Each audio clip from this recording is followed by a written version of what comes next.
Ng araw po sa inyong lahat. Ngayon po nandito tayo sa Giginto at meron naman pong nagtiwala sa atin na trabaho. Ito po ay 900 mahigit square meter ng ating gagawin. Pero ang unahin muna po natin ay bakod.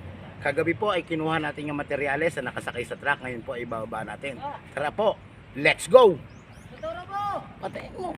At ngayon po pala, ito na po yung ibang ating gamit, binababa na natin. Ayan po ang ating kaibigan na kapartner sa Hanap Buhay, si Michael Angelo.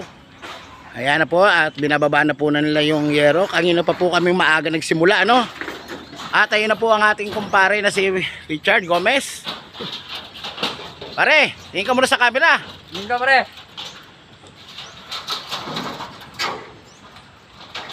Hoy, tingin ka muna sa camera, kamaway ka muna.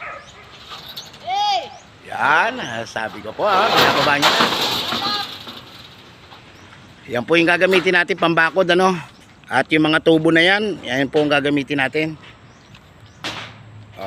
Kamada mo na, paring Angelo, ikaw na bahala dyan. Ngayon tayo po ang Ngayon tayo naman po ang ginagawa natin ay nagluluto muna tayo ng ating almusal, Hindi pa tayo nag-almusal. Matirik na kagad ang dito. Ang ating araw. Ito po yung nakaluto na tayo ng kanin. Ito na po yung ating ulam, Ito yung bigas.